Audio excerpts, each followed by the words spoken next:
the definition, the town definition, where logs are stored and processed into lumber and other wood products. If I was applying for a permit to make wood chips for children's playgrounds, and I hauled logs in and ran them through a portable chipper on the back of my tractor because it makes a wood product, that would be a sawmill. If I had a huge lathe that I took log length firewood and whittled it down with my knives and made rolling pins for my great granny to mush out her bread with or whatever, that would be a sawmill.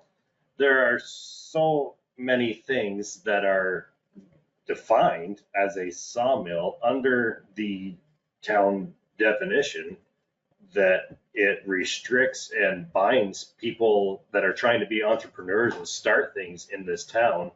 And it pretty much locks you down because the only place that a sawmill is allowed in Underhill is on the Route 15 corridor. And it's not allowed in any other districts. And I'm in the Mount Mansfield Scenic View District. So I'm bound by the definition only because I meet all the performance standards in the town of Underhill. I'm under the noise limit. I measured at every point of my property line. I'm only getting 39.5 decibels from my processor. So the only thing that's stopping me is that a sawmill is not allowed in the scenic district of Mount Mansfield. I can't count a day that goes by that Front Porch Forum doesn't have something on there looking for a plumber, looking for an electrician, looking for a handyman, looking for an HVAC technician. This town is becoming a bedroom community because we're not allowing our blue collar people to, come up with, new entrepreneurial businesses or it's so hard for things or the process of doing that. I get that I make noise. It is noisy just sitting on the thing. Thank God I have earplugs and good hearing. But it's under like that's the only parameter that I'm not meeting is that I am a sawmill, and so they're denying my permit. It's kind of a kick in the pants. There is a couple of bills being pushed through Congress the Vermont Senate and Congress right now. This says no permit shall be required for either a sawmill that produces 3.5 million board feet or less annually, or an operation that involves primary processing of forest products of commercial value that annually produces A, 3,500 cords or less, or B, 10,000 tons of or less of bolewood, whole tree chips, or wood. The state is realizing that our forestry industry is really taking a hit. One, because of the weather. Two, because of all this suburban growth. I mean, no offense to any out-of-staters or people that have moved here from out of state, but it's all of our natural open land and stuff a lot of it is getting developed. And thank God for our zoning and everything in Underhill because it's a wonderful town. But I don't see it as the town that I grew up in, as a kid. And so it's tough to come back after being well, I was away for 11 years. But it's tough to come back and see the restriction that's in the town, and because zoning wasn't here when I was a kid. So I was active duty military from 2007 to 2018, and then you come back and it's like, oh wow, but I had to jump through a lot of hoops to get through this. So that's basically. I'm curious if there is a way to change or alter the definition of a sawmill, because I believe our community is changing. We're not splitting wood like Dennis Floyd still splits wood like that, but we don't split wood with balls and hammers anymore, or chainsaws and stuff. I mean, a lot of people do, but a lot of it is like Westall's setup that do have a conditional use permit for a sawmill that's not on the Route 15 corridor.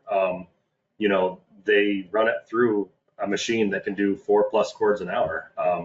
Mine is 3+ cords an hour, and it's about getting orders out. It's not it is the good old boys of Vermont running it, because not a lot of people like to get into the firewood industry, because granted, it's not a very wealthy industry, but there still are some old salts that like to cut wood and enjoy it. And spend money on log trucks. And so that's what I've done. And I have $200,000 worth of equipment that I can't use because of the fact that I'm a sawmill. So I got a question for you. Yes, sir. As the law stands, as our regulations stand, for you to get a permit, you have to go to the DRB to get even if we change the rules to say we allow sawmills or wood processing. Yep. Equipment Still have to go. In all the districts. Say we just did that. Yep. You would still have to go to the DRB to get a conditional use permit to Absolutely. run your business. Yep. And you would still have to send a letter to all your neighbors, and Yep. they would all come to the meeting, and Yep. they will all express their views Yep. about not wanting that, because, you know, today, so many people work at home. So if you're working at Right. home, or you spent, $1 million on your house. Right. And you moved here expecting it to be quiet. Right. Everybody's going to speak up about that. So They are. even if we were to change the regulations, Mhm. You would have to still go through that process. I think that's technically right, Roy. And I'm not advocating for anything, just to be clear, but I think it runs the gamut from being in theory, it could be a permitted use in every district. In which case, I think it would not go through. No, you would have to, like, if you had all the way to being forbidden, right? it's a home occupation. Right. So you're saying it That's has what to I be applied for with the conditional no home matter what. industry permit. So if we were So it's to, always conditional. yeah, like if the wedding barn thing that we're addressing now. Yeah. If we come up with bylaws to regulate that sort of thing, they would still have to come in for a conditional use permit. I'm pretty sure that's correct. And that's what when I applied for that conditional use home industry permit, I set out there, like, put conditions on me. I only cut last year for 79 days out of the whole year during the summertime. I'm not full-time. I'm not like Westall's. I'm enough to pay my bills and pay my equipment loans and payments and stuff. And that's it. And if I wasn't interrupted by all of the legal stuff that went on with all of the DRB meetings and the process of that, I'd already be done cutting my wood this year. I really, honestly, would probably only cut wood 1 to 2 days a week. And it would be less than 3 hours a day, because it only takes me an hour and a half to cut 3 cords of wood into my truck. So I only do two truckloads a day. It goes out, and then I eat lunch and play with my kids after. And that's all I have to do. And that's why, I think it would be a good idea to make it a conditional use, put conditions on it, because you would still have to meet all the performance standards, the noise, noxious gases, vibrations, whatever else. And it could be open to public, like they would be allowed to comment and stuff. But as long as you meet those performance standards, I mean, if other businesses are allowed to operate meeting all those performance standards, why should you shut down another one if you are still, you do hear it, but it is still under the noise limit of 60 decibels. It's true, if neighbors come in and say, no, we don't want it, that does not necessarily mean that's it's going to not. be the judgment. Right. Because, You should give a they're chance for meeting all someone to. the specifications. Right. DRB should, at that point, say, yes, we have heard you, but I'm Yep. sorry. Right. The person has the right to do this. Are those Exactly. fields down there? Those are farmed, right? Like, did they hay those fields and stuff? They do. I was on the fields where my log pile is, right next to Westman Road, and then I was removed from that because it wasn't, it was a sawmill and it wasn't a forestry operation as I believed it was. How many days do you think they run farm equipment in those? Every day.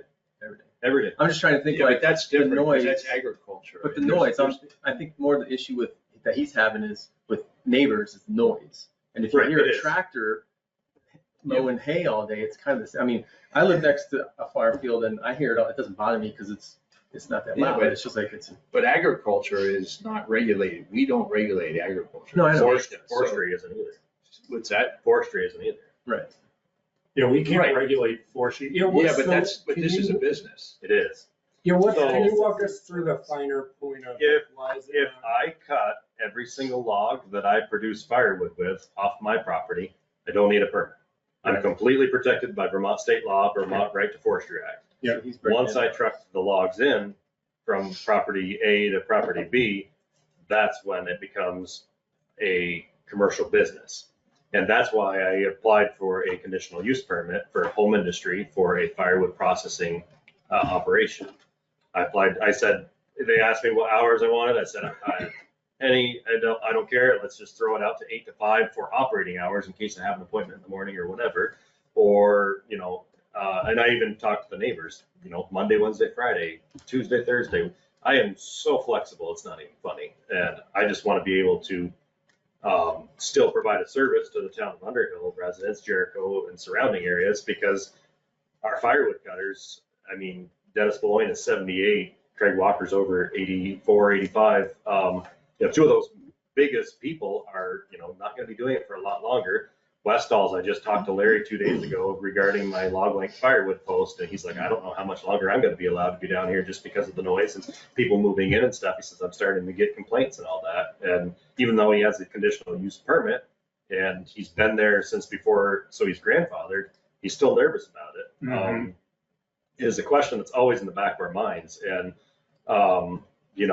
if we lose Larry Westall, Craig Walker, and Dennis Beloin, I don't know how many cords Westall's do a year. I'm guessing it's over 1,000 to 2,000 cords. I know Craig 250 to 400, something like that, and Dennis is like 100 to 150 cords a year. If you take that up, that's all at least 1,000 cords that is lost because of the fact that they're done and nobody can come back in except on Route 15 corridor and start a firewood business in the town of Underhill. So if you take 1,000 cords out of all these households, you're losing a lot. The only other woodcutters around here are Dave Davis on Poker Hill. He only does 70 cords a year. And then miners in Cambridge. And I think there's another guy in Fairfax. But there's not a lot of wood cutting people around anymore. And this would be a huge impact to Underhill as a town. I think we would be short. And in my unbiased opinion, like if I didn't cut firewood, and I just burned wood, and I didn't have 55 acres to cut off of, this would be a big shortfall for me because am I going to have to switch to coal or oil or, pellet stoves or something like that? I mean, you can't just go out and say, hey, give me a cord of firewood tomorrow or something like that. You would have to change your heating source. And Vermont is the age-old adage of, I'm a Green Mountain boy. I go out and split and stack 2 cords of wood a day and it warms me twice. And, all the old sayings of, just being an old salt of the earth and harvesting your firewood, it's all starting to go away because nobody does it anymore. So, do you think it would be helpful, Gordon, for us, background-wise, to watch any of the DRB hearing stuff? Or is that... It'll make your blood boil. Okay. You should read that. I watched his Informative. his DRB. Oh, you can did? Yeah, you can go August online and watch 19th it. is the meeting. You can see how contentious it is. No, I should educate. And it's, It's tough. I understand everybody's point of view. Absolutely. But it's, as it stands now, we can't even give you a permit. Right. Brad misinterpreted the law incorrectly, as I Right. see it, because he interpreted it as forestry. Yep. Title 10 compared to Title 12 are two different things. Title 12 protects you in the court of law as a nuisance suit. Title 10 is the general consensus of what people go by. And that's what 24 VSA, the municipality law, is defined as. But he gave you a permit because he assumed He it didn't was give me a forestry. The first time when you came in, you got a permit. He said I was exempt Yeah, right. because I was a forestry operation, so I didn't get a permit. But that was, That was overturned. He misinterpreted Yep. the state Who rules. overturned that? The DRB upheld the appeal by the neighbors. So because they said Title 12 only applies to a forestry operation if it is being sued as a nuisance lawsuit in the court of law. So. It seems to me that if we want to start thinking through this, I think, it's not just the definition of sawmill, we would also have to Gordon's point, I think the DRB would want to see some, like what we're doing on event venues. Yeah, Like so you we said, need to come up with a Like lot. we're working on event venue stuff, Yep. where it'd be like, well, we haven't agreed on anything yet, but it'd be like, if you have an event venue, then it can't be noisy after 10. Right. Or whatever, Right. stuff like that, right? Yep. So, we'd have to, if we wanted to, to start to even think about this, we need to do like an event venue style thing, I think. Yeah. And we have to talk to, we probably should liaison with Charlie and see what the DRD. Right, see, but they're just like an event venue. From the general consensus, I kind of gather that they want to be on my side, but because of the definition, their hands are tied. Like, they have to follow the rules and abide by the Underhill land use regulations. And so that's why I'm here. Okay. As this is just another avenue that I don't know how the planning commission works. That's why I Oh, know. no, I'll tell you. So like, here's the big negative of the planning commission, which I would say to anyone for anything. I don't feel like this is picking on us. Like, we're slow. And the reason we're slow is because anything we do has to go to like public hearings and then the town has to vote on it. Right. And shouldn't say Brad won't let, because we can insist on doing one thing, but Brad wants us to, we're going through all the regs right now. Yep. And he wants us to send multiple things through at once, because Makes it's a sense. big process. You're talking a Basically, turnaround, it's hearings. like 3 years probably. Well- Change things, so. We're going through some right now that we're trying to get done for early next year. Our big problem, if I'm being completely frank, is we have no planning and zoning administrator, Right. Oh, I hear you. which is really slowing us down. Yep. But yeah, I mean, I hear what you're saying. I hear the problem you're coming from, and I will watch the hearing and I'll talk to Yep. Charlie. We're just not we're not fast, even That's when we fine. want to be. Yep. So, I mean, does anyone disagree with that characterization? I agree with you. totally. Yeah. Okay. Yeah. So, No, and that's what, I didn't come down here for an answer for Yeah. tomorrow. yeah, I'm looking to more like, because of the fact that this is an issue now. Yeah. It's going to be a bigger issue when people In the can't future. find firewood. Yeah. Yeah. You know, and that's going to be a huge shortfall for, Underhill residents, because, I mean, the definition, processed into lumber and other wood products, it's so vague. I mean, but if you could just change it to define, well, which other wood products, Right. firewood, because, I mean, if you look at 10 VSA, wood product means logs, pulpwood, veneer wood, boltwood, wood chips, studwood, poles, pilings, biomass, fuel wood, maple sap, and bark. There's a lot there. Yeah. So if I was to come in and make maple sap, technically, if I haul it in off-site, technically maple sap is a wood product, so So that's agriculture. it's still a wood product. Sap?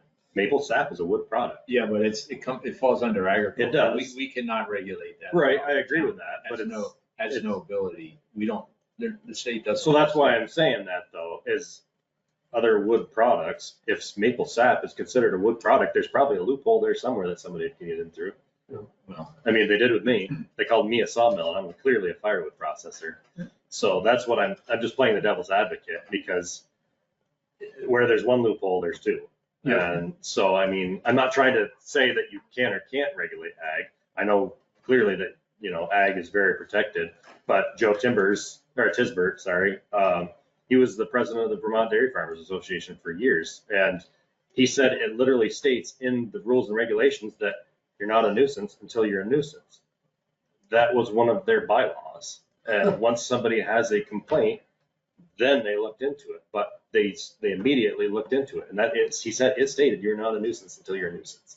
So, I mean, We can regulate agriculture if it is not specified, if it doesn't fall into the categories that the state has provided. Yeah. So, you know, and another argument that is very popular in town is that we like to maintain the rural character of the town. absolutely.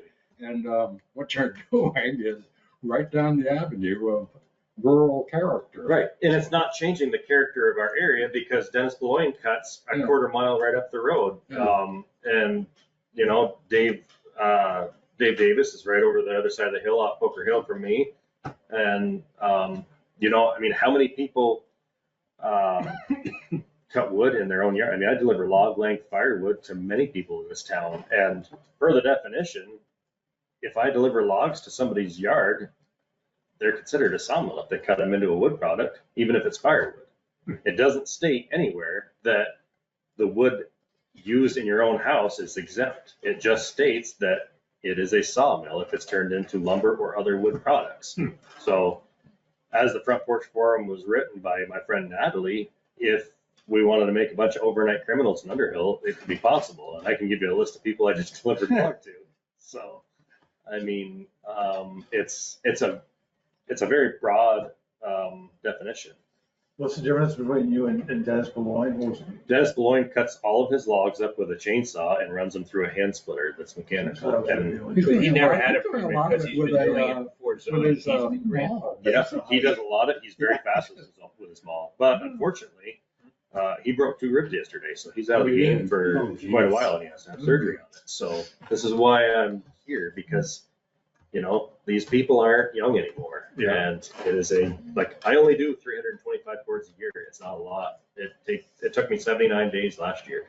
And, you know, that's apples to what these guys have been doing for years. Dennis used to do over 1,000 cords with a maul, a splitter, and a chainsaw. He has 2 guys working with him. He used to do 1,000 cords in a summer. He was legendary. And he still is. He was still delivering wood last night with 2 broken ribs. And he's crazy. He's unstoppable. But at some point, he is going to stop. Yeah. And that's going to be detrimental. You know, him along with Craig and Larry and whenever Dave hangs it up over on the other side. I mean, we all just want to provide an old-fashioned service, and I think that hems us up a lot by making the definition that vague. Yeah. Okay, so I think go ahead, Tyler. It's ironic that you're here, Gordon, because just this afternoon, I was thinking about all the sawmills that have gone out of business, the hardwood sawmills. And it's because of state regulations and increased in workers' comp taxes that sawmills had to pay. Insurance. And they had to compete against the mills in Quebec. Yep. And so state overregulation drove out the sawmills. Mhm. And they want to put the small fuel oil dealers out Right. of business. And so they want everybody to heat with electricity, heat pumps. Yeah. Now, electricity is going out of sight. So firewood is an essential for a lot of us. It's the next thing that people go to. Yeah. And So, and if Westall can do it, I see no way that the town can say somebody else can't do it, especially somebody like you that isn't running an operation Westall size. no, it's pennies on the dollar compared to them. I'm so much smaller. So 350 cords compared to 2,000 cords or however many they do. I know they're over 1,000. I mean, they run logs through there like crazy. I wish I had an amount for you. But 10 years from now, when they are gone and Right. out of business, what would Right. your production increase to those numbers? I don't want to go over 400 cords. I have 2 kids under 3 and I like playing with them. So, the most I did was 350 cords, and I believe that was roughly about 100 days a year out of the summer. 79 or 80 days was 22% of the year. I started in mid-April and finished in, I believe it was the first week of November on my biggest year. And I didn't cut. I was broke down almost the whole month of July one summer, and so I mean it's not consecutive. It's not Monday through Friday. It's not 7 to 5. It's sporadic. Whenever I get an order, it comes in. I cut it and try to make it as much as I can. But I've got 15 cords left to cut for this year, and I'm shutting down early and gonna cut some of my own firewood and do some deer hunting finally, because I've missed both seasons the last 2 years because I was so late doing firewood orders. You know, and it's nice to be able to be that small to where I can control, you know, the amount of times that I cut, the frequency that I cut. I mean, as you know, you've heard it. It's not a quiet machine, but it does meet the performance standards in the town of Underhill. So that's why I'm not pleading. I'm just asking for consideration on the definition, you know, to tighten it up and not make it so vague that everything, like I said, I wanted to make rolling pins for my sweet old granny to roll out her dough for cookies or whatever. It I would be a guess, the thing that just the thing that we should probably do is to have a definition of a wood processing, firewood processing business in our bylaws, because we really don't have that, I don't believe. It's not firewood processing business. And then, Right. I'm not advocating for adding it to all over town. I mean, the regulations were written to specifically for the Route 15 corridor Right. a long time ago for a reason. So What was that reason? what's that? I don't know. David might know, but he probably. Well, there's always been keep the people out of Underhill, basically, not overly welcoming, basically, development. So there's always been this preservationistic approach, or at least to a certain number of people in town. Yeah. Underhill's always been a rather strange town. So it sounds likes to talk about, this rural community that we have, but then it gets off on some rather suburban attitudes. Exactly. So far, I agree with the that. worst of suburban attitudes have been kept out of town. But, So it sounds like people are interested in this, obviously. Well, first, thank you for coming. Second, it sounds like people are interested in this, obviously. Third, it sounds like to the extent you haven't watched the DRB video, you probably should, if people don't mind doing It's, that homework. Quite a video to watch. Yeah, it sounds like August 19th, DRB. August 19th, DRB. So maybe everyone can watch that. And then I need to, sounds like my other homework is I will coordinate with Brad and Charlie. I don't really know what I mean when I'm saying that. Like, let me call them both, and maybe Charlie comes in and gives us the DRB's view about Dealing with rules or Yeah. whatever. And, changing the rules, changing where it's allowed. I think we just need to educate I think what I'm saying a really long way is we need to educate ourselves, and then we can start to think about it. Yeah, sounds good. Awesome. Yeah. Thank you guys for your time. Yeah, I'm thank gonna you. go home to dinner with the Well, kids. thank you very much. Thank you, Gordon. It was very interesting. Thank you. Good to see you all. Yeah, you as well. I think that takes us to you, David, Okay. if you want to do the AU thing, which I asked, hold on one second. I asked Amanda to print it. I think she did. Yes. Oh, okay. Oh, actually, we forgot to approve the minutes too. Let's do that real quick. I make a motion that we approve the minutes last time. The August 15th minutes. I don't even remember. Is there a second does anyone have any questions or comments on the August 15th minutes? No. Is there a second to Sandy's motion to approve? Second from Tim. Thank you, Tim. All in favor? Aye. Okay, thank you, Sandy. That was record time, record efficiency. Okay.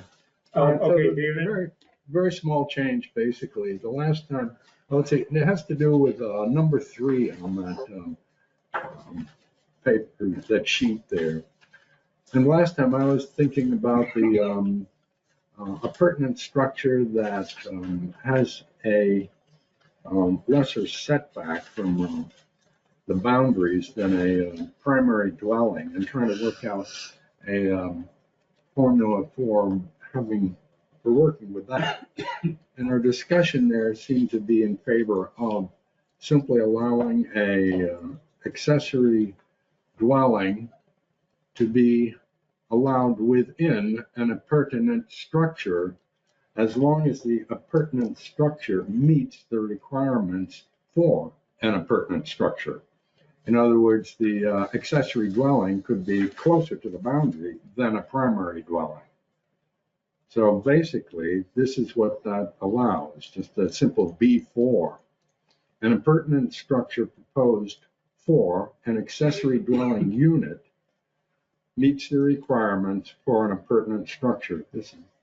That's, it's not a full sentence, but that's following the other Ds from the previous thing, and this is on. So what section is that, David? It's section 4.15. Now, back a year ago, we decided on allowing a large change to that whole section there. And we had section A, which has appurtenant structures. And then section B, which dealt with accessory dwelling units. And then under that, there were 3 different categories. So this was going to be just a 2-minute. What page is that? It's on page 90, excuse me. 93. Yeah, but now we've changed, we took out a whole lot of stuff. So, this is what we had proposed. So what's at 90, page 90 is not this. So what we agreed on, this is under what we agreed on, part B, accessory dwelling unit. And this is a long sentence, but I guess I'll read it.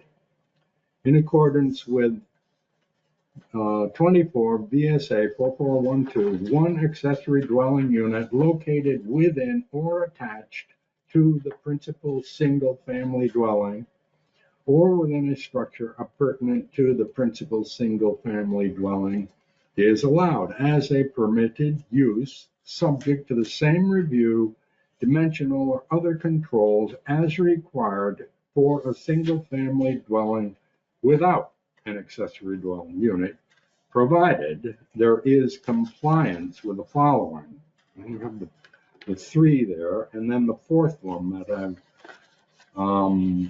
added, which says, an appurtenant structure proposed for an accessory dwelling unit meets the requirements for an appurtenant structure. Clear? No. No, can you start over with, these changes that you come up with refer to Yeah, the what we're only reading question on page mark. 90, right? Now, the only I don't see it. 3 is the only questionable one, Setbacks. setbacks. Yeah. And this was questions that came from the DRB. You remember, this was that sheet that we got. Yeah. A list of things to deal with, and this is 1 through 8, which was on that sheet. Oh, okay. I got you. Okay, and number 3 was a question on setbacks that the DRB brought to us, and they had some questions about it. And so this was an attempt to clarify that section there on setbacks. Setbacks of appurtenant structures, setbacks from primary dwellings. Primary dwellings are set back farther than appurtenant structures. Right. Appurtenant structures can be closer to the boundaries. So, an accessory dwelling is allowed in an appurtenant structure, and there would be no question about it if it were within the primary dwelling setbacks. There'd be no question. But when the accessory dwelling is proposed to be in an appurtenant structure that is actually closer to the setback than the primary dwelling, then the question comes up. How come a dwelling, the accessory dwelling, can be closer than the primary dwelling? That was the question. That was the problem that Penny saw. So this is an attempt at clarifying that. And the clarification is simply to allow an accessory dwelling within an appurtenant structure as long as it meets the requirements for an appurtenant structure. Okay, so it's basically an accessory structure, like a garage, if you want to put an ADU in it, and that garage is within the setback on our chart, that's where it's allowed to be, that you can do that. But how about if it were in, say, the village center and you want to put it in a garage that's 5 feet from the property line, that's 50 years old?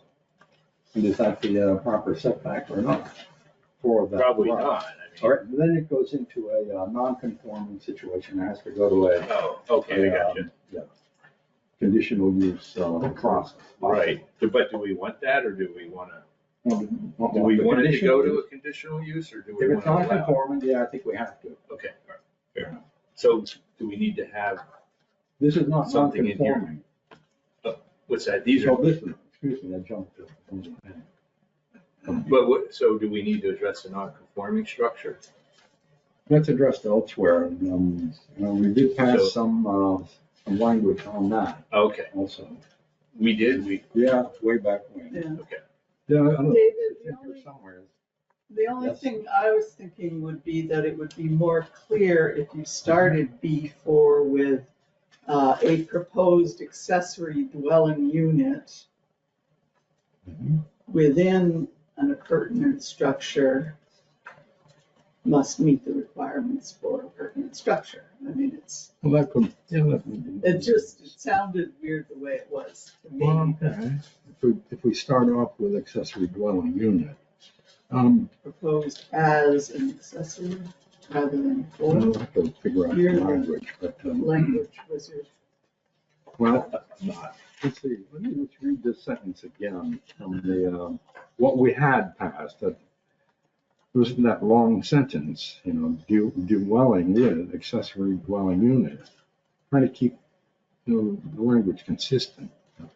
In accordance with, blah, blah, one accessory dwelling unit located within or attached to a principal single-family dwelling or within a structure appurtenant to the principal single-family dwelling is allowed as a permitted use. Is that more language that's not in this? Because I can't find that. It's not, exactly. Okay, that's We- why I'm like. we got rid of That's why that. I'm confused. We did. I do not see this. We eliminated all Okay. that. The same piece of paper you are, No, This that's is- something this he's was- got. This goes his back own. to last year. though. Oh, this is something that you did. Is that, that's his own. is that a summary of the ADU changes, David, that you're looking at right there? This is what was going to be presented to the lawyer to Right. check over. That's the memo that we sent, basically? Yes. Ah. Right. So you want to change that with I just want to add okay. this. So, one because I'm thing. not looking at that, so I'm kind of No, confused. Yeah. about it. Unfortunately, Same, yeah, that's fine. too. So I Huh. probably recycled it, I'm sorry. yeah, no, that's okay. It might be in your- I probably should have printed out. I printed it a couple of weeks ago. and I didn't- probably I have probably have it in. It may be back there. It's, Book here. Oh, that's it. Oh, yeah, I got it here. I have it. I just didn't know we were It looking says at it. draft So he's on this, that's why. 9/7/23. This is why we should, So he wants to add a fourth note row. these drafts. Yeah, Yeah, exactly. that's what- Yeah, So it's like, I I don't see know- this I know before, it. but that's why Yeah. it's new. Okay. So I have a question. So what if it's a pertinent structure, but it's not meeting the setback of a pertinent structure, then that's a conditional use or that's not allowed? If it's not meeting a setback for a pertinent structure. Right. If it does not meet that, Yeah, then like it's non-conforming. Right. Right, and if you want to put an accessory dwelling unit in it, you would have to get a conditional use permit. And that would be, going through a non-conforming waiver or Right. something of that If sort. it was conforming, you'd be good, Okay. that's what you're proposing? Huh? If it was conforming, you would be good. That's what- Yes. Yes. So I'm gonna sound kind of stupid here. Yes. So a pertinent structure is already a secondary structure on the property. Right. Okay, and then we're assigning accessory dwelling unit to that structure? Is that what we're People doing? are allowed to do that. Okay, yeah, I'm just trying to understand like the language that we're using, so Yes. I'm on We're board. with covering this. that language. Thank you. Okay, got Yeah, it. yeah. So I guess to clarify this, if we were just to look at the chart on page 7, Yeah. okay, just to clarify for everybody, and then we can. That, Page 7? Yeah. If you look at that chart, it says accessory. Yeah. That's like a garage, a barn, Yeah, yeah. et cetera. Their setbacks are less than they are for the primary residence, okay? No, we changed that. Yeah, they're actually, They're the same. Yeah, these numbers. Oh, but are that's- not- well, there are some lesser ones, I think. But what if you already have a building on, that you want to put an accessory structure? So for Underhill Flats and Underhill Center, the two are the same. Principal, The principal and the accessory are the same. See, I feel like. For it's three rural words. residential, it's the same what I as feel what like. we had before, where the principal is different than the accessory. we're going to keep these setbacks. Right. Yeah, for these Yeah. ones. Yeah, six, but This then, ones are changed. which So one now, the accessory structure up top Mhm. could be like a barn, a garage, blah, blah, blah. Down here, dwelling accessory is where we're actually putting people in it right, to reside. accessory Yeah. ADU is where Yeah. people are Yeah. living. It's Okay. the one, you know, it's a, So like a casita or like an in-law suite kind of. yeah, thing. exactly. Okay. And it can be attached to your house or detached Okay. in a garage. So my only concern from a building code point of view relative to setbacks is if it's attached to the primary structure and we're reducing it down to possibly 3 to 5 feet, that becomes like a fire issue. So then that structure either needs to have a fire rating between them, or they have to have a minimum distance to the building next door, like the neighboring property. Does that make sense? That would be my only concern. Yeah, I'm not sure that that would Yeah, I don't know. apply I anywhere. mean, how do we say it's a fire concern? Well, because building code states it, is why.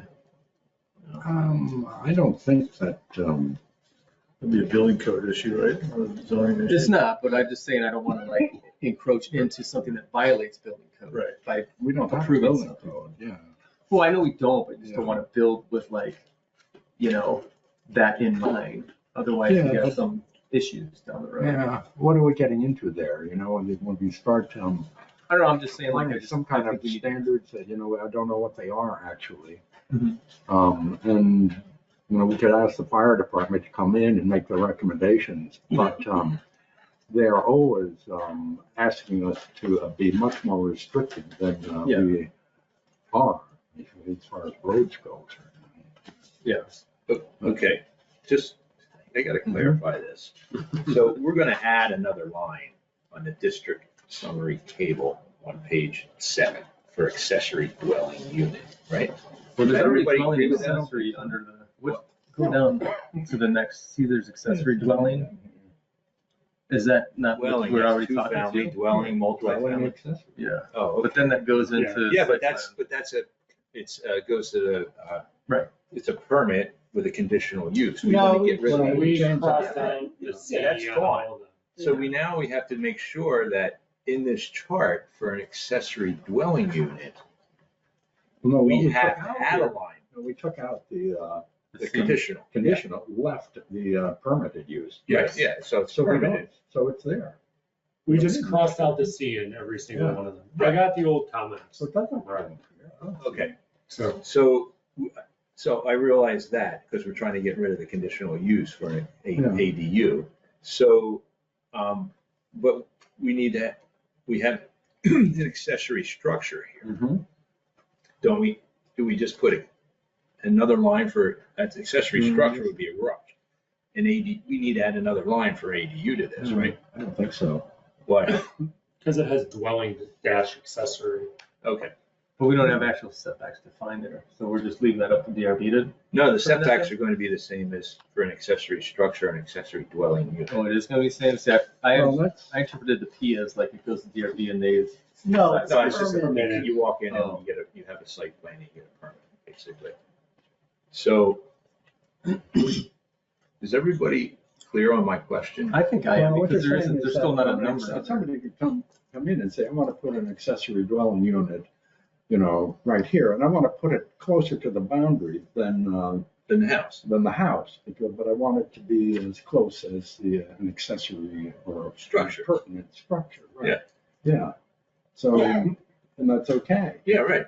So they So we're could either say, I want to do an accessory dwelling unit this way, or, here's an accessory structure that's already there, and I want to do Right. an accessory unit in it. Okay.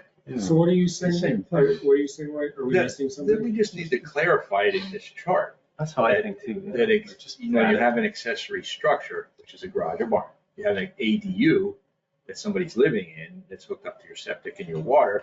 We need to have accessory dwelling unit line here also that has the same setbacks as an accessory structure. So what we do, well, Yeah. Doesn't that make sense? I mean, It does to me. what we say in the language later in this sheet that I just Okay. photocopied, we say,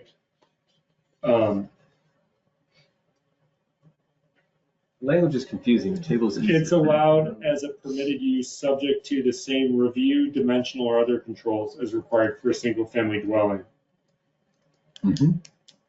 So I think that we're like covering it in the language later, but you're saying you also. so, Well, a single family dwelling has different setbacks than an accessory structure, right? Well, Not in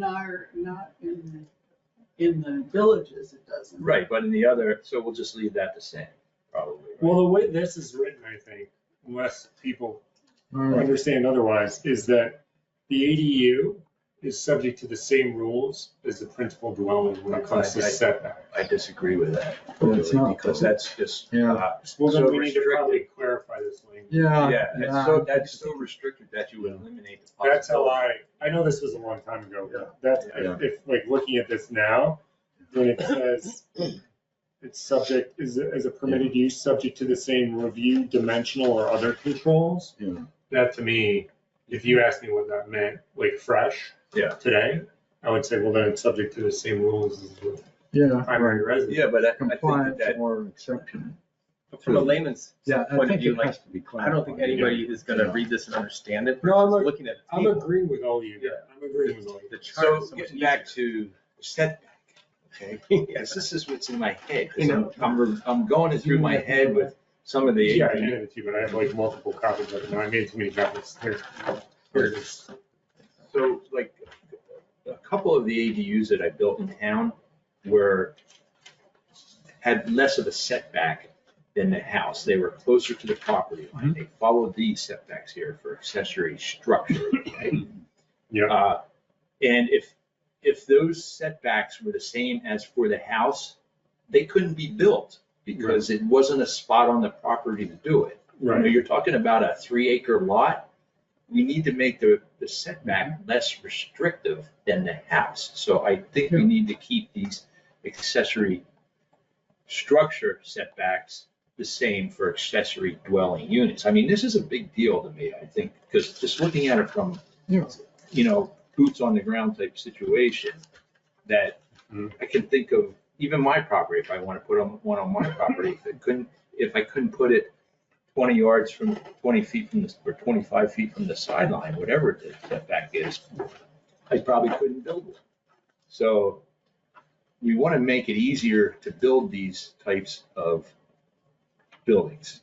Yeah. Right? Is that, Yes, that's what we agree, okay, right? right. So what's everybody think about, you want to go around No, the I think you're table? right, and, I'll propose, I will, go back and, do a clarification of the clarification. Oh, okay. And, Well, I think which that's was a, already a clarification Well, of the I previous. think, I think that's a start. I think that's a start. Thank you, David. I do wonder though, to Roy's point, if on page 7, we don't want to add some word to accessory, like where it says accessory structure and dwelling, or that's not it. So you're saying something like that, right? Like these are 20-foot setbacks. The house is built at Yeah. 40 feet. Yeah. But you want to do an ADU at like 15. Yeah, So whatever it's it is also- on this chart. We need that, we makes should sense. add something there, though. I'm agreeing with you. And that's So- because that's a really important, like, for me, from a building standpoint, that if you make it the same as the house, it's gonna be, you're gonna put a lot of these units right next to the house, or it would be really hard to build them. I think Not- all we not have to gonna do, that. I don't think anybody wants to do that. Right, I think everybody agrees with you on that. I think all we have to do on this line where it says minimum setbacks, all we have to do is next to accessory, write structure or dwelling. Okay. And that fixes the whole End thing, of right? conversation. Doesn't it? Fix Yeah. the whole thing? That's, yeah. Better, yeah. Does Yeah, anyone disagree with that? Sounds I good. I And totally then agree. in And then we'll this get David's- language, Yeah. And I'll I think the thing in this language is that we do want the review to be the same as a single-family dwelling, but the setback requirements are different, but they still have to be able to pass all the other kind of standards for Right. a dwelling. I think with this change, I mean, just the Yeah. structured dwelling, they would clarify, do you think that would clarify? Well, that, it or do you still doesn't think there say needs to be there, something it says it differently in B here. Yeah. Yeah, it says, It says it has to be the same as the single principal. yes, it does, Yeah. right. So, and we're adding, and the fourth one is adding an exception. So we want to clarify the lead-in so that it covers that exception. Mhm. So, I'll figure out what the language. okay, so you're working on that, David? Yeah. Okay, thank you. Yeah. Okay. All right, thank you, Roy. Oh, A flesh there out you that go. issue. There we go. Confused. Yeah. Very All right, so that's taken care of. And David, you're coming back with one last Yeah. clarification. Yes, I For will. next meeting. Yes, I will. Okay. Because So let me write that. the lead-in to the, Let me write that. You promise? isn't clear. To, Heaven forbid we should have an agenda without ADUs on it. We can move on. David clarifying ADUs one more time. Okay, all right, I got so these that's two on pieces for of next paper. meeting. I'm gonna put that right at the front. Anyone else on ADUs? Going once, okay. That takes us to Sandy added natural resources. Well, don't you have something about the master? Well, I had climate action plan checking, but then you said you had. Yeah, okay. So, as you all know, we've been working on this natural resource inventory and mapping project for about 4 years now. It is done, and we have a report, we have maps, Whoa. we are getting ready to go.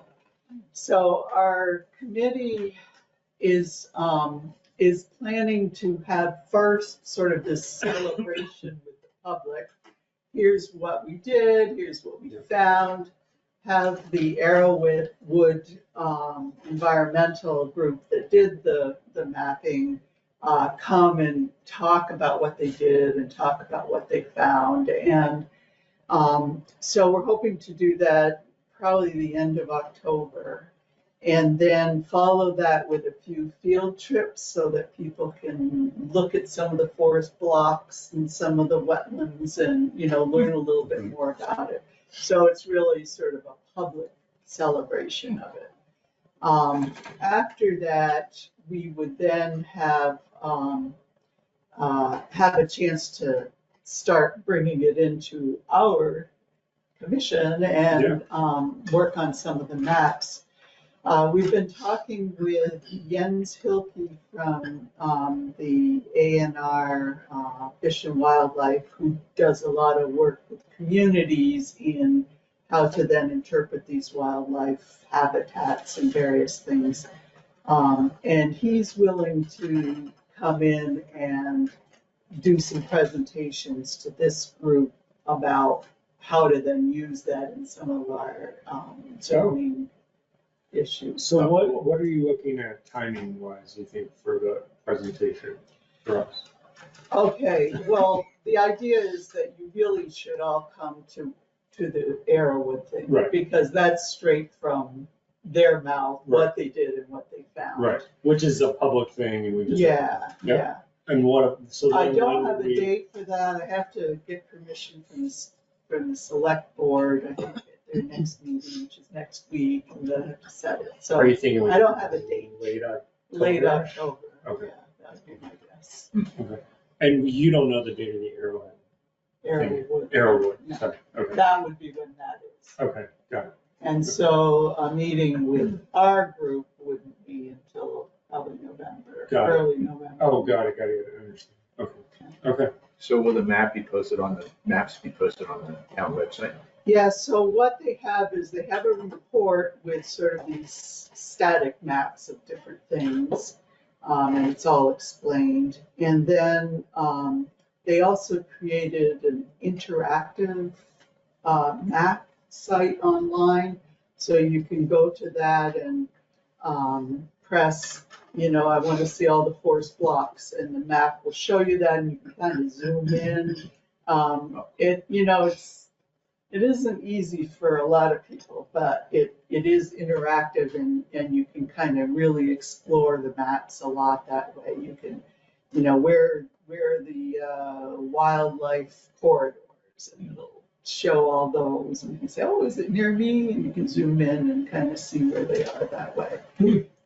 Is this like Google Earth with aerial photographs? It is probably more like the natural resource map that's available online, where you can click on different features and there's a lot of information there besides, you can zoom in and you get road names and you can see houses and that kind of thing. So, the base map is probably LiDAR or something, I don't know, something like that. Will that be part of the Arrowwood presentation? Their Showing how to presentation. use them? I hope so, Oh. yeah. Okay. Yeah, but in the meantime, I can send you all the links so you can go directly to their site, and they have both the report and the interactive map there. Okay. Oh, so we can look at it now? Yeah. Oh, cool. Oh, so you're gonna send it? I can do that. That'd be Yeah. excellent. Oh, sweet. Thanks, Andy. So then maybe on the next agenda, should have a placeholder just to circle back on that. I'm sure people Yeah. have questions and stuff. Okay. Okay.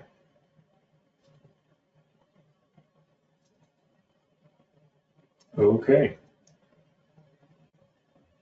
Anyone have any other questions on that? Or onto event venues? Okay. Okay. If memory serves correctly, we had just gotten to the stuff that obviously was completely non-controversial was we needed to add a line. I just needed to add a line item to the chart for event venues, and we needed to add a line to the parking table for event venues. And everyone was good with that, obviously. And we had just gotten to the meat of it, which was, I wrote this draft section 420, which presumably needs a lot of work, just to get the conversation started. So, do we just want to start from do you have a copy of it, Jeff? Of what? I think Anybody else? Sandy's making a copy of it. Oh, this is the event venue? Yeah, this is my thing I brought last time. Does anyone need a, can you just make like 5 copies? Yeah, I don't have one. Please. Papers here. Tim has one. Got one?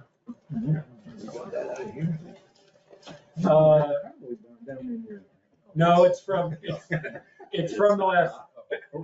the last meeting. There's no new one. So Sandy's making copies. Changes for event menus. Yes. Thank you. Bart's on top of his game. I apologize. Okay, so Got it down. I think we are here basically, because these first 2 items were literally adding lines to charts, which everyone was good with. So that takes us to the meat of it, general standards. As I said, this is a draft, so I'm sure people will have plenty of comments. So I guess I'll just read through it. I copied this from somewhere, and now I can't remember because it was too long ago.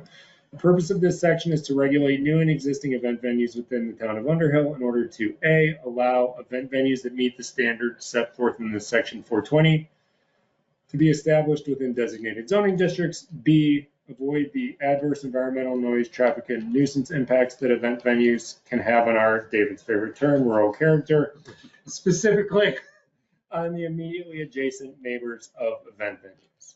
I, again, did not copy that. I did not write that from scratch. I copied it from someone, but I cannot remember because I looked at a couple different ones. Applicability, this section applies to any event venue that hosts any events for commercial profit or any event venue, irrespective of whether for commercial profit, that hosts more than one event per month, which is a number that I made up. And then we get into standards, where I was just trying to pick up everything everyone was talking about and take a crack at writing them down. So what I came up with was no event shall exceed 6 hours, can't begin before 9 or end after 11. This includes setup and teardown. Unreasonable noise is prohibited at event venues. Noise is unreasonable when it is unreasonably loud given the time, place, and nature of the noise. Which then I was trying to define. That again, I copied from someone, but then I was like trying to figure out what that means. So I said noise from an event venue that is plainly audible more than 500 feet away between the hours of 8 a.m. and 10 p.m. is considered unreasonable. And noise from an event venue that is plainly audible more than 250 feet away between the hours of 10 p.m. and 8 a.m. So super late at night or super in the morning. Then I said on-site parking shall be provided subject to that chart.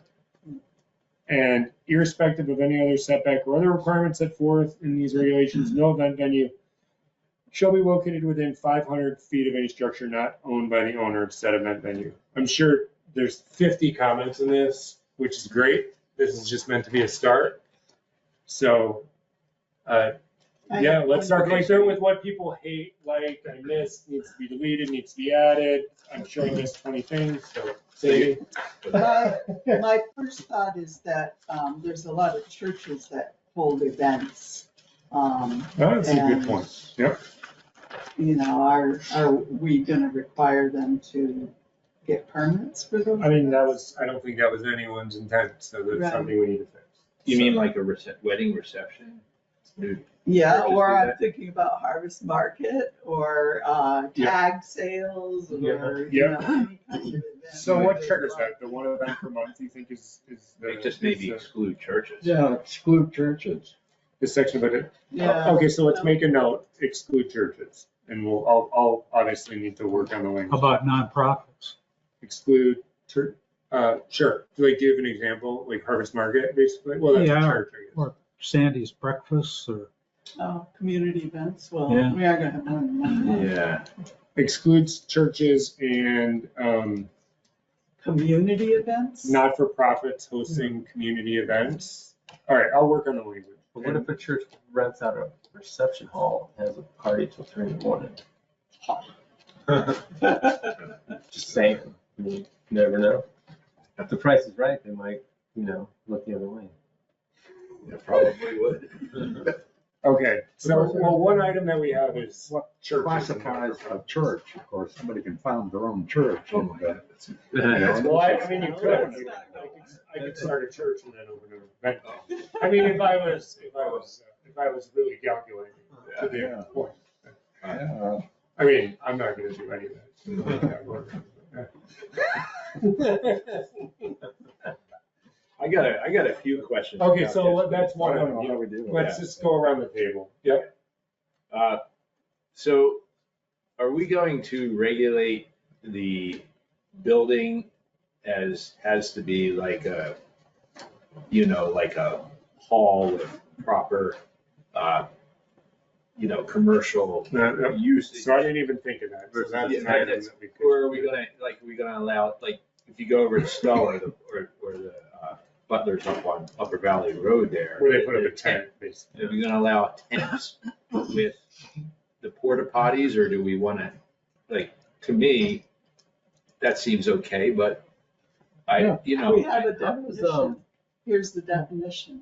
Any structure or area where a large number of people collect to participate in or observe programs, including performing art, facilities, weddings, and Okay. special events. So they would be covered and allowed right now, though. So your question is, do we not want to allow tents?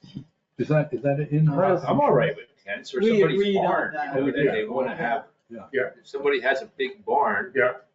They wanna have 10 events a year. Yeah. That they're gonna make money off of. Yeah. Do we wanna say that barn has to have, Bathrooms. Yeah, all that, or. I didn't even I know, think about, I didn't even think about the Because bathroom. I went to two weddings in the last few years, and one was in a brand new barn, but they didn't have bathrooms. They had the porta Well, potty. you can get those really fancy Yeah. porta potties. So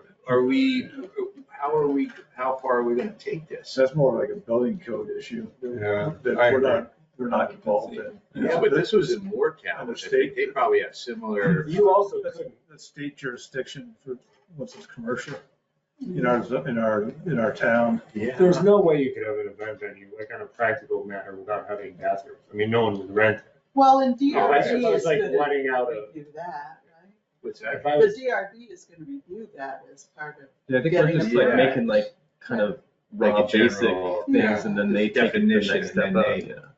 because I think that's kind of like what Tim said, and I mean, just the practical reality is like, what are you gonna say? Like, you wanna rent my barn? But yeah, there's no bathrooms, you gotta go in the woods, like, no one. Yeah. Seems I had a car. Yeah, right. Seems I had a car. That's what I'm doing anyway. Seems I had a conversation with Charlie about this, and should we talk about tents and a barn that somebody wants to have 10 events in a year? That's all covered under what I wrote, so Yeah, if we don't okay, want it to got be covered, that's a separate No, issue. no, but I think it's, It's covered because of the event venues definition that Sandy read, which is like super broad. It's- right. I Yeah, don't we like- need to keep it broad, and then the DRB can define it when they Yeah. go through the process. Yeah. Because that's gonna be, I know Kate's is in Jericho, but what did they do with their like last year they had that tent up all summer because the rain and then they do the concerts and stuff. Like how do they do all that stuff? the restaurant there, you mean? Yeah. Oh, you gotta get a permit for a tent. In Underhill, you gotta get a permit for a tent. It's in here somewhere. Oh, is it? I didn't read that, but Charlie was telling me that there is a definition which you can use a tent or tent for, and you do need to get a permit. Got it. for So, Okay. I guess those were my only questions, but I guess if we keep it broad, then we can always make it more defined in the future. Mhm. I feel like we just cover the basic like bare essentials and then let the DRB take it. I tried to make it super broad on Right, I think that's good, definitely. David? So the Do you- venue doesn't mean that there needs to be a permit every time an event comes along. This is just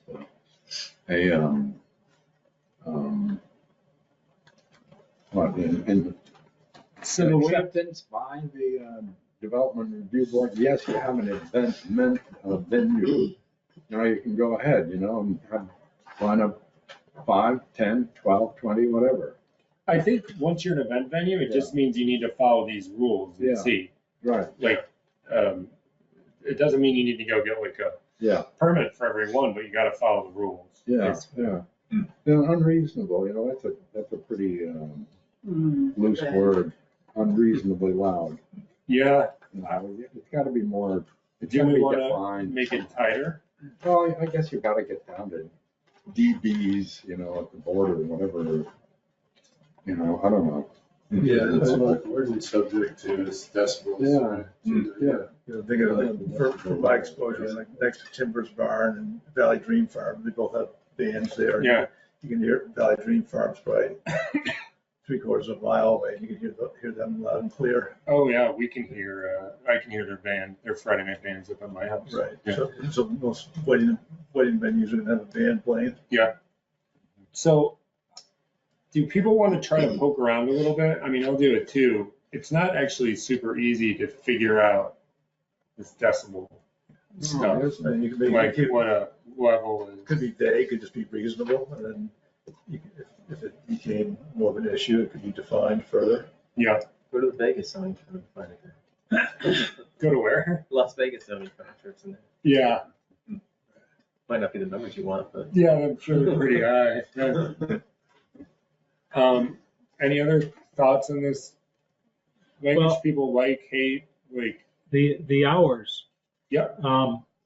No event may begin before 9 or end after 11.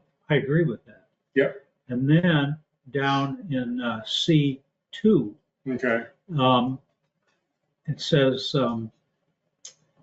plainly audible more than 250 feet away between the hours of 10. I would just say after the hour of 10.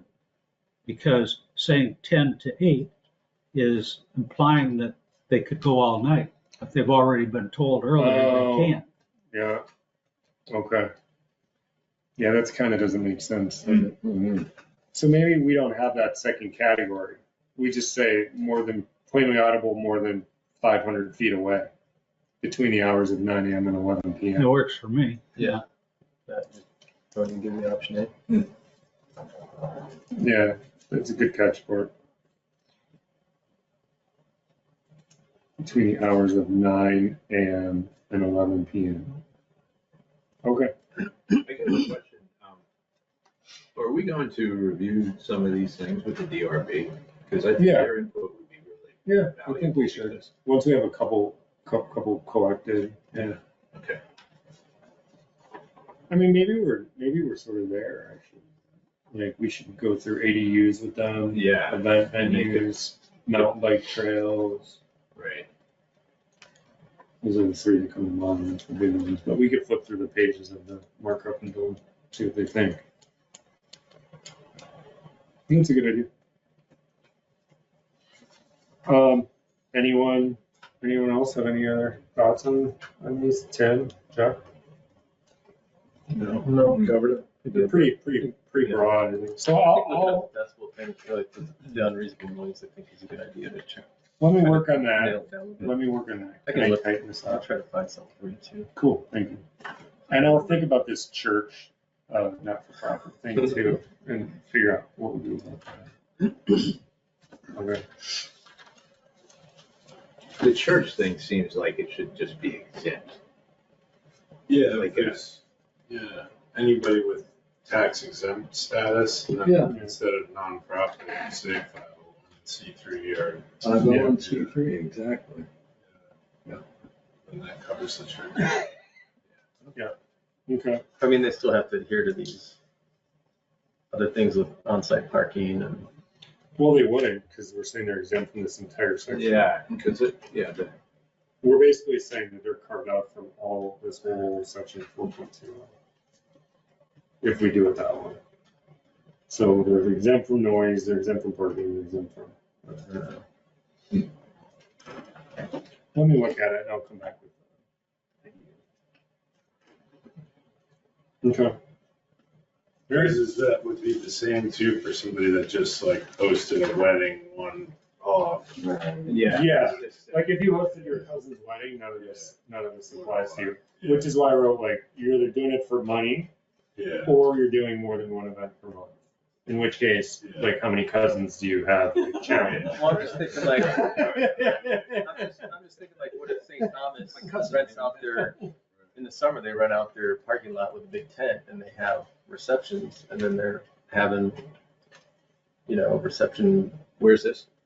St. Thomas, right? The Catholic church right here. So Oh, I'm just saying, what if they came up with the idea like, hey, let's put up a big circus tent, rent it out for receptions after a wedding, have your band, whatever. That's like, it violates all these things. So then they could have a band, it could be loud, they could be doing it till midnight. They could have parking all over the street. I don't know. I'm just saying it could be. Sounds like a harvest market, except for the midnight. Right.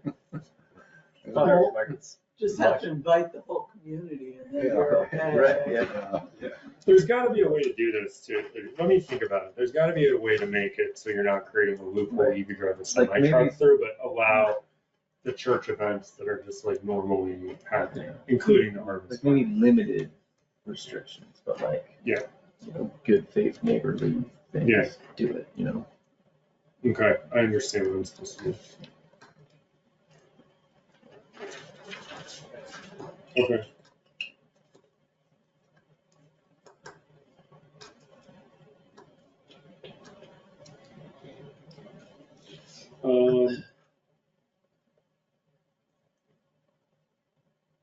That takes us to this Vermont Title 24, which we're supposed to be going through. See if we need to make any other changes to our rules. It seems like quite a large job. I read through that. a while ago, and I didn't see a whole You don't lot think that there's much really. there? There was some stuff towards the end that I just don't know because I haven't been there long enough, but could possibly, but even that was very, Okay. I didn't think it was a whole lot in there. Like, the few things we covered, I did look through, it looked like we're kind of on par with, not Okay. stepping over our bounds on those. So maybe jump in here. I'm wondering if we spend 10 minutes early, and what we do at the next meeting is we do ADUs, we finish event venues. And then what's the right way to tackle this, to what you said, Jeff? Sounds like most of it's, do we just, maybe everyone can flip through the first couple pages of this section, of this Title 24 and see if you think, just familiarize yourself Yeah, with let me it, go so back that we can just compare it to the regs and see if we think we have any problems. I'll go back Well, through. now this particular copy that we have, right, this is, has the date above it of 6/3/24, correct? Yeah, this is the one they passed, I believe. This Well, is the it plan. also says Vermont statutes online have been updated to include actions of the 2023 session. Right. Well, what about this last session? What about this last year? I mean, A lot of those aren't really enacted yet, right? I don't know. Well, Don't they have to do you know, what happened? rulemaking? Well, what was passed, you know, at the, what was shoved onto Scott's desk, you know, at the, this last, spring that was passed? And did that have to do with this? Well, maybe I should ask Brad. I can call Brad tomorrow and just say, hey, can I just confirm that I have the latest version of Title 24? Like the most up to date, and I will send that around. Yeah, I'd point out, this says 2023. Yeah, let me circle that. So that, Oh, that's Brad. I wasn't here for that meeting where you started talking about this. That's, I can go online and look this up in the We can look it up, but whether it has been updated to include what has happened this last spring or not, Yeah. that's the problem. I will call Brad tomorrow. You want the act that was passed and signed by the governor, you know, Yeah. even if it's not in Vermont statute yet. Okay, I'll ask Brad, Um, and I will email everyone. Yeah, I mean, the way I read it, of going back to the agriculture stuff, the way I read this was that the state stuff is probably more restrictive than our own code, so. Okay. And then even in here, it says if the city wants to enact a less restrictive code, then that's fine, so. Kind of easy to get around it. Okay, well, I will do that. I will confirm with Brad, and I will let everyone know. Sorry, I think scanning my notes. So, and we will do that next meeting. So next meeting, we've got, I need to talk to Brad and Charlie about what Gordon came in about. I need to talk about Brad about Title 24. David's doing ADUs. We're gonna circle back on natural resources inventory. Sandy's gonna send that around. And I need to work on event venues. Okay. I have Did I one miss anything? question. Yeah. There wasn't a lot to talk about climate change stuff. I did Oh, talk to yes. Brad, but you know, it's a lot of details about new FEMA maps and Okay. culverts and all of that, which, you know, I'm glad to show you what I've learned. The one thing that we had suggested we needed to do was talk to the select board about whether or not yeah. they want us to pursue community septic systems, wastewater Yes. things. Oh, yeah. Such a big job, but probably needed at some point. How do you think we should approach that? Ask Brad to get in front of the select board. We could get it in front of the select board and Yeah, just I think ask so. them. And yeah. did that, anything happen with that tax, the local options tax, or? I asked him about it. I'll follow it. Okay. So we'll need Brad, local option tax. Brad in front of select board on wastewater. Okay. Brad's gonna love me. Oh, yeah. Well, maybe they'll push them to get the zoning administrator. Yeah.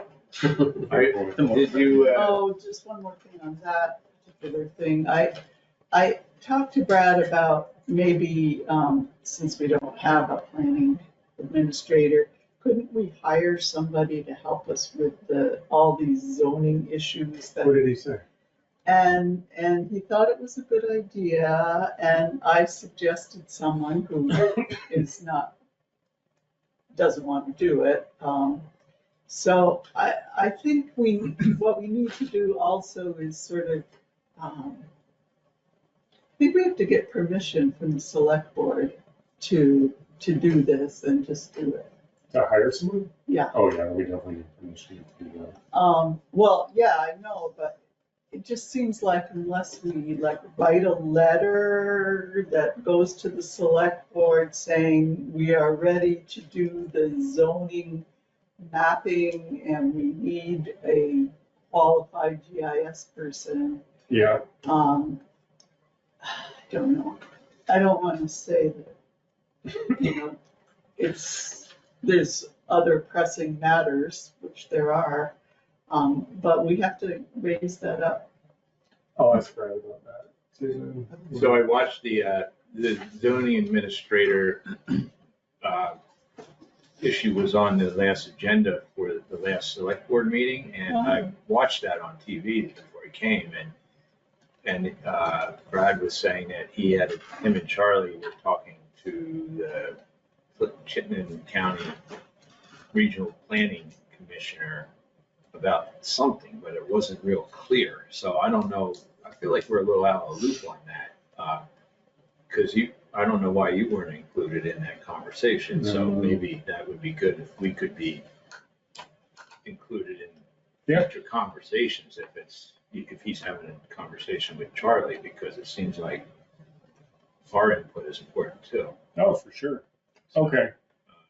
I'll sit down. I'll just sit down with Brad. I'll get him to speak. Okay.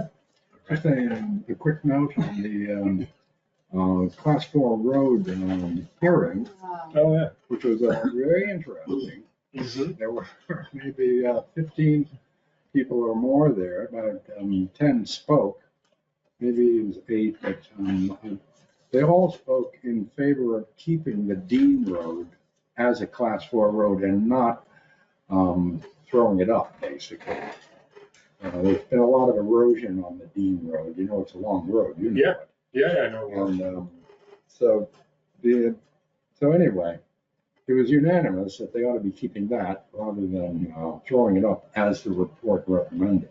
Oh. Contrary I to the report. Okay. Yeah, so. So they're gonna keep maintaining it? They don't They maintain haven't any of decided. them. and They haven't maintained it at all. since in the last 6 years. They haven't. They haven't touched it. Yeah. It's been that's 10 what- years on the Dean Road, apparently. Yeah. So Pete Sagas has been, by the goodness of, his own part, he's been doing it and for his own interest. But the town should be maintaining it, and so that's what the message was. Okay. We'll see how Thanks, that David. pans out.